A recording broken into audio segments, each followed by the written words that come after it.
So that's a real good question. And that's a big research topic that we're trying to get our heads around right now, because at the core of the weight cutting issue, one big component of that is the dehydration and then the adequate rehydration. And I guess when you talk to people about this, even like you said earlier, people could do this, and even back in the day, they could put an IV in. But just because you put an IV in and you get fluid in your body doesn't necessarily mean that it gets back into the cells where it needs to be.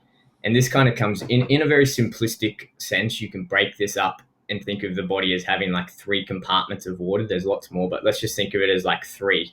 And say there's like when we sweat, there's obviously sweat on the skin. And then if you go under the skin, there's blood and capillaries, and that's where our blood is flowing. And then to lose water or sweat from that, we take water out of the blood onto the skin and it perspires out and we cool down. But then if we go back from that another step, there's another compartment, which we call, let's just say, our extracellular space, like outside of our cells. And then there's a whole lot of space in between. And then we go inside the cells. And now when we talk about being inside the cells, that's where all the really important water is. You think of like your brain cells. If we dehydrate, that's when we say, okay, like if you're going to take hits to the noggin, it's really dangerous if we dehydrate inside the cell going into that fight. And you always use the example, say if you've got a cup, put a rock in a cup, shake it up, it's going to bang around, but put a bunch of water in, obviously doesn't bang as much. This is where there's a lot of like conjecture and we're not really sure. And this is where we as a team get our recommendations of never cutting more than 5% fluid weight or body weight and fluid when it comes to that last water cut, which is the very, very, very last part of this weight cutting procedure. So when you get there, and the reason we say 5% is, like I said, when you sweat and you've got that fluid and it goes out to the skin, when you're doing, say, 1 to 2% of your body weight and you're sitting in a bath or hitting pads or doing whatever you do, 1 to 2%, you and I, Dennis, like we do a training session, we'll probably lose that in a training session, right? And it's that fluid that's like right at the edge. It's just from your blood, it's going to go there. But then the problem comes when it's like, okay, we've got to do a bit more. And say maybe 3 to 4%, we've got to go a bit deeper because we don't have that much fluid like right out here. So we've got to come in from that extracellular space and we push the water out a little bit. And 3 to 4%, okay, to get this water out and to cool our body down, we've brought water in from there and we've pushed it out.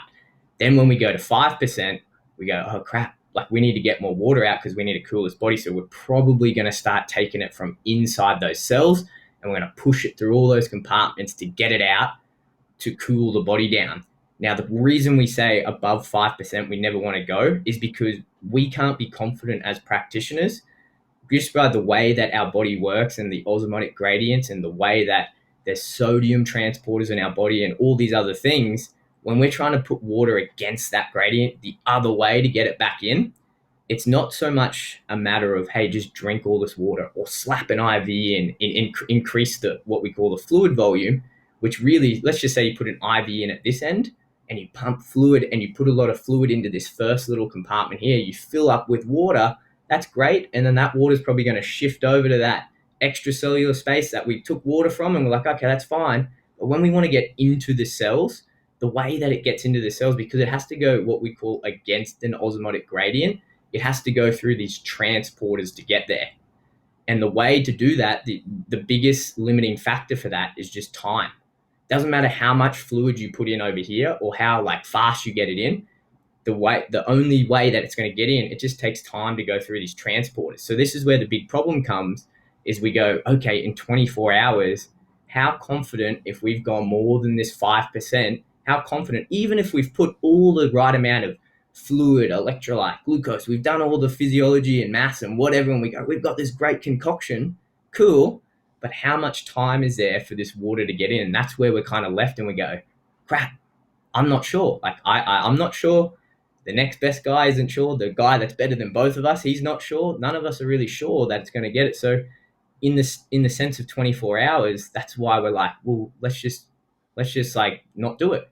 Let's just prevent all of that and let's just not risk that and let's just not do 5% fluid cuts or any higher than 5%. So that's pretty much why we recommend that.